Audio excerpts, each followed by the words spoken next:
Jak się masz? Alright everyone, how's it going? I hope you're all having a fantastic day. Today we're going to be giving you my Apex Legends Season 7 ranked guide for Split 1 on Olympus. So we're going to be talking specifically about Split 1 on the new map Olympus in today's video. So if you're here from the future and it's switched to World's Edge, don't worry, there will be a video out for you at that time. But right now we're talking about Olympus Split 1 on Season 7. If you're not sure who I am or if you're new to the channel, I'm someone who plays a ton of Apex Legends ranked, and I'm here to tell you my best tips and tricks on how to gain RP fast, how to go up in those ranks, and how to maximize your RP when playing ranked. Now while we're on the topic of being new, if you are new to the channel or if you just haven't already because you're a Revenant main or something, That felt good.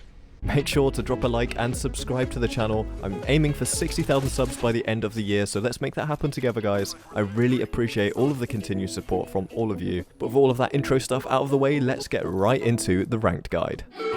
So then, in today's video, I'm going to be focusing on 5 key areas that you guys can look to improve your ranked games in. Those areas are going to be in map knowledge, knowing the way that the map plays, the team composition, and we're also going to be looking at playstyles and loadouts, team communication, and lastly, my personal tips and tricks. So jumping right in with that map overview, Olympus has a ton of open space. That alongside the fact that it is smaller than World's Edge, but bigger than King's Canyon, does contribute quite heavily to the way that the map plays. Now similarly to King's Canyon, we're going to be seeing a ton of third partying on this map because of the way that sound works and because of the large open spaces. Because of the fact that you can hear gunshots going off from so far away on Apex, and because there's way more open space and accessibility to different POIs, especially with the Trident being in the game, which I'm going to talk a little bit more about in a moment, it's very easy for teams to hear you fighting and to push you instantly because they know by the time they get to you, you will have wiped or you will have nearly wiped, meaning that you will be weak or battle worn at least, if you know what I mean, which means you're going to be in a less healthy position to fight a third party off or to fight a full team off, and it's often going to result in you getting wipes as soon as you finish a team fight, which of course can be very frustrating, but we will be talking about ways in which you can counter this later on in the video. Now when it comes to rotations on Olympus, there is one very safe way of rotating through these big open spaces, and that is of course the new vehicle, the Trident. Once you know the way in which the ring is pulling, using the Trident to rotate to those strong points early on in the game is the best way of securing the best positioning as soon as possible. I've seen a lot of people talk about not using the Trident because it's loud and it draws attention, but trust me when I say driving the Trident is very safe, especially if you have a legend like Gibby on board who can throw down his bubble and cover you if you do take fire, but you do take less fire on a Trident than you do of course when you're not on the Trident, and it is very fast, and if you have a driver who knows what they're doing, it is definitely the best way to rotate, and I highly recommend utilizing the Trident as much as possible to get those good early game rotations. Now I guess whilst we're on the topic of Gibraltar, I should mention team composition for Season 7 of Apex Legends Ranked, and especially on Olympus, this is very important, and a lot of different teams are running a lot of different comps this season, so I'm going to walk you through what I believe is the best team composition and some different variables you could mess with if you want to. So from my personal experience of playing ranked so far, and from what I've watched of professional players on Twitch and of course in comp, I've noticed that the strongest team loadout for a lot of teams is Gibraltar, Wraith and Bloodhound. Gibraltar is probably the one legend out of those 3 I previously just mentioned that I would say is an absolute necessity for every single team this season. Gibby of course brings a whole load of different abilities to the team, and his bubble is probably the most important for Olympus. Having portable cover as a tactical ability that you can also fast heal in, or you can use to cover your approach onto a team, or of course rotate away from a team, rotate through an open space, the opportunity with his bubble is endless, and it is such a strong utility for your ranked team, and I would highly recommend running Gibby on every single ranked team for this first split. Wraith of course goes alongside Gibby quite nicely, as she allows for a portal which can be used to rotate, as of course if he doesn't have his bubble, he can be quite a big and easy target to hit, and of course you don't want that, and having the portal to rotate through different areas, especially when, as I said, it's so open, is a very nice ability to have. And of course there are so many good Wraith players out there. Her hitbox is the smallest in the game, and that makes her really good for offensive plays. And obviously, just Wraith is just a good legend. Everyone knows this by now. It's Season 7, and if you don't know this, then you should. Bloodhound is the one legend I would also say is probably quite interchangeable for a lot of different teams. We personally like running Bloodhound as their scan is really good at helping single out a single person on the enemy team that we can all just push at once and isolate them, making it a 2-on-3 situation quite often.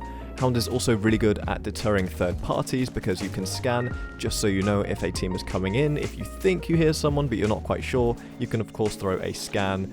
And Hound's ultimate ability is amazing in a fighting situation. Having that increased movement speed is really good if you know how to use it. Of course, you've got those scans in that time as well, which can of course, as we've previously mentioned, help isolate different targets and cover for third parties. And Hound is just proving as the seasons go on and as Hound continues to get buffed that they are a really strong legend and they are firmly cemented in the meta now.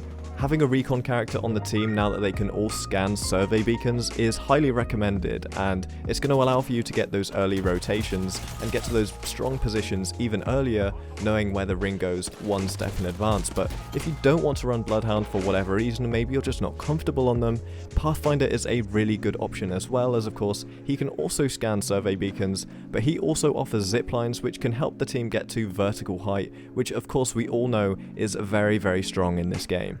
Horizon is another potentially decent option for helping your team get to positions of high ground, as our tactical recharges so quickly and it's not going to be able to be followed up by another team unless they have a Pathfinder or Horizon of their own.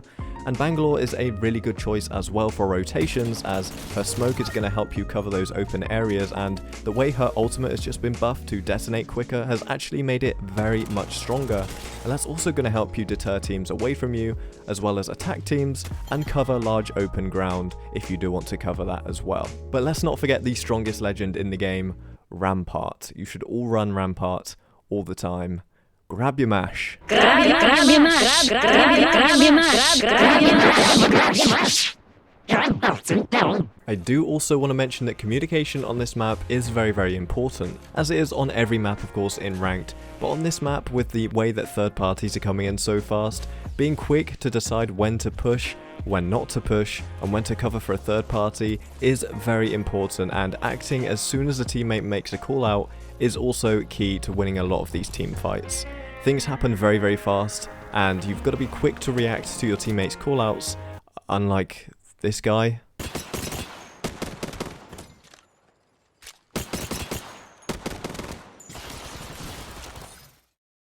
Bye, have a great time. Having trust in your teammates' callouts and judgment is vital to any successful team, and as Bloodhound once said,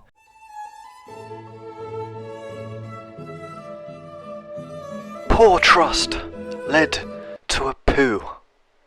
Moving on, we're going to be talking about playstyles for Olympus ranked, and as I've mentioned already, third parties are rampant on this map. The best way to counter this is to play early positioning and play for the late game as soon as possible, which means early rotations are key. Making sure that your drop location of choice has a trident nearby is very important, as well as we've already mentioned, the trident is a key way of rotating fast and effectively on this map. Now while we're on the subject of drop locations, I'd say on this map it's really important to have two separate areas in which that you are comfortable landing, because as we've already seen, there is a long distance between places on this map, and sometimes the dropship won't be kind to you and you just won't be able to make it. You'll land short and you'll have a really poor time looting early, and it'll set you up in a terrible way for the rest of the game, and that's not what you want. So having two places that you're comfortable looting, comfortable dropping at, and you know your way around is very much recommended for this map. Now if you do decide to take the approach of playing early game rotations, I would highly recommend going for some early game points as well,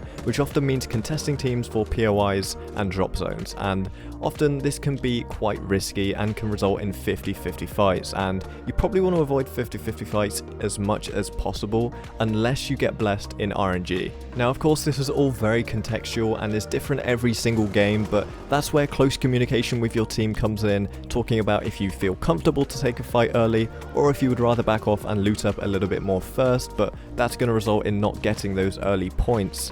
If you feel comfortable with a somewhat semi-decent loadout and you back yourself to fight the team off early, I would highly recommend just going for it and taking the risk, because early game is essentially the only time in the game where the other opponents are unlikely to have decent shields and guns that they want to use, and you want to take that risk and take them while they're underlooted and try and get those early points in the bag as soon as possible. Now, there will be teams that try and force 50-50s on you, and often they can work in your favor if you're calm and if you just get lucky with RNG, I suppose, but early points are the easiest to get in the game, and it's later on in the game where teams have looted up and ready to take a fight that you really don't want to necessarily be pushing them so freely. Now, when it comes to loadouts on Olympus, snipers are very, very strong on this map, of course, because of the large open space and large lines of sight that they've added onto this map.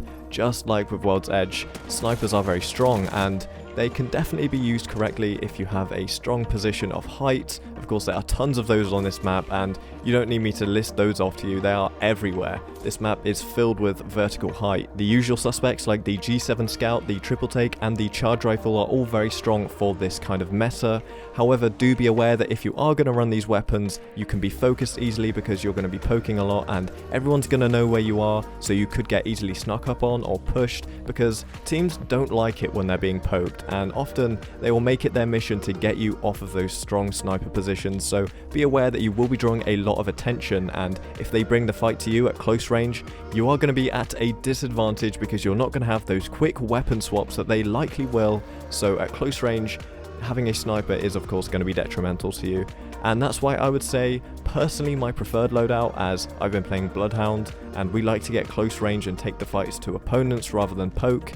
We like to run an SMG like an R99 or Revolt, or even an R301 to have a little bit more mid-range coverage, and the Mastiff.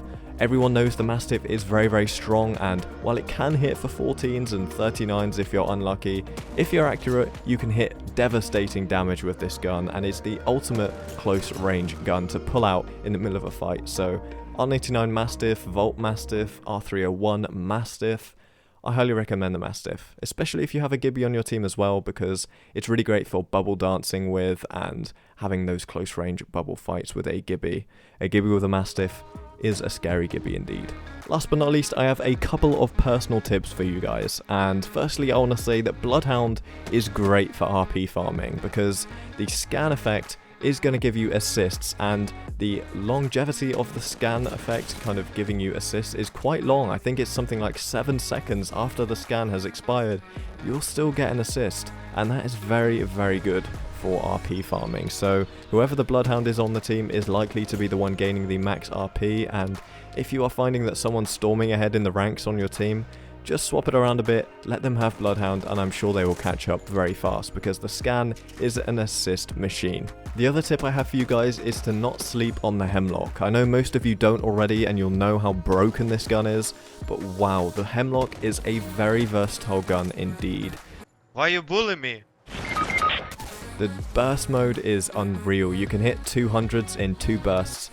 No problem with this gun, especially on a low profile character. They stand no chance if you hit your shots. And of course it has also long range coverage as well with the single fire mode. The Hemlock is very strong. It's still very strong, and we're likely to see it nerfed in Season 8 if all things go right, so abuse it while it's here. I hate it, but if it's there, you should abuse it, and it is very strong, so make sure you utilize the Hemlock if you find it. At least give it a try. You never know, you might love it. But guys, that is going to be the end of today's video. I hope you did enjoy. Make sure to drop a like and subscribe to the channel to help me get to 60k by the end of the year. I'll see you guys in the next one with a tier list. Bye!